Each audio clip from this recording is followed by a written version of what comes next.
She hit the pavement like a discarded sack of flour, her shoulder taking the brunt of the fall as two officers stepped back, their faces twisted with contempt. The crowd gathering around the precinct entrance whispered and pointed, some pulling out phones to record what they assumed would be just another routine arrest of a homeless woman causing trouble.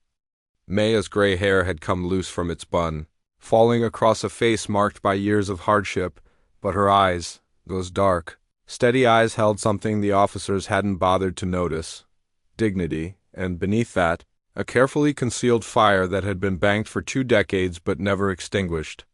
The desk sergeant, a barrel-chested man named Holland with 23 years on the force and a reputation for handling difficult suspects, pushed through the precinct doors.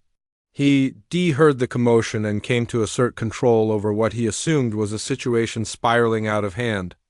The officers quickly explained. She'd been found sleeping in the parking garage again, had refused to leave, and when they tried to escort her out, she'd resisted. Holland nodded, his jaw set in that familiar expression of bureaucratic irritation mixed with indifference. He'd processed 1,000 cases just like this one. Or so he thought.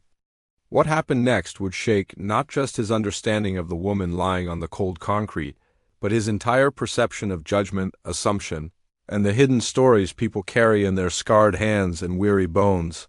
Maya rose slowly to her feet, brushing the dirt from her worn jacket. Holland grabbed her arm with the practiced grip of someone accustomed to compliance, ready to march her inside for booking. But then something extraordinary happened, something that made the gathered crowd gasp and the recording phones zoom in closer. In a movement so fluid it seemed almost choreographed, Maya shifted her weight, redirected his force, and broke his hold with a technique so precise that Holland found himself stumbling backward, his face flushed with shock and confusion. The other officers rushed forward, but Maya raised her hands peacefully, her voice cutting through the chaos with unexpected authority. "Sergeant Holland," she said, her tone neither aggressive nor submissive, "I mean no disrespect.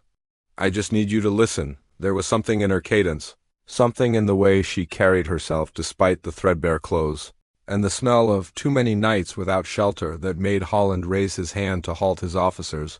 "Who are you?" he demanded, his pride wounded but his curiosity ignited. Maya's lips formed a sad smile. 22 years ago, I was Captain Maya Reeves, Marine Corps, specializing in close-quarters combat training. I taught defensive tactics to men and women who would go on to protect this country in the most dangerous places on Earth. The precinct parking lot fell silent except for the distant hum of traffic.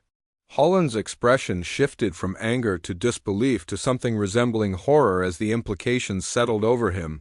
"What happened?"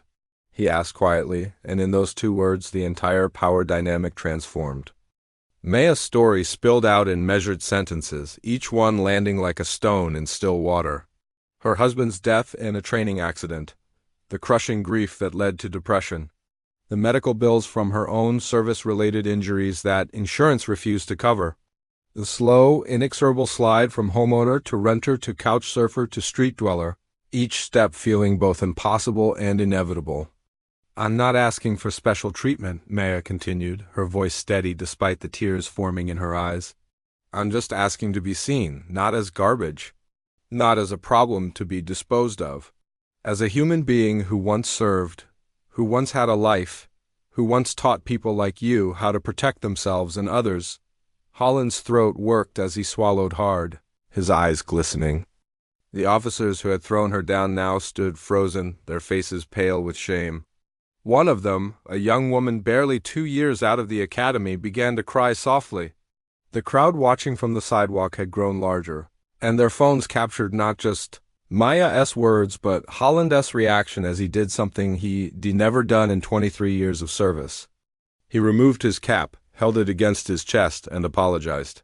"Captain Reeves," he said, his voice cracking slightly, "we failed you. I failed you. This city failed you." He turned to the gathered crowd, then back to Maya. "I can't undo what just happened. I can't erase the indignity you've suffered today or the countless indignities I am sure you've endured since you've been on the streets. But I can promise you this: you will never be treated this way again. Not here, not on my watch." He radioed inside, his tone urgent, speaking to someone about emergency housing vouchers, veteran services, and getting someone from the VA on the phone immediately. The young officer who had cried approached Maya hesitantly, offering her own jacket, which Maya accepted with grace. Within the hour, Maya was sitting in a warm office with hot coffee, speaking with a social worker who specialized in veteran services, while Holland worked the phones with the intensity of a man making up for lost time. 3 months later, Maya stood in a small apartment, her own apartment, looking out at a city that had almost broken her but ultimately remembered how to care. She'd reconnected with the Marine community, found stable housing through veteran services, and begun teaching self-defense classes at the local community center. Holland visited sometimes, bringing coffee and conversation, both of them understanding that what happened that day had changed them in ways they were still discovering.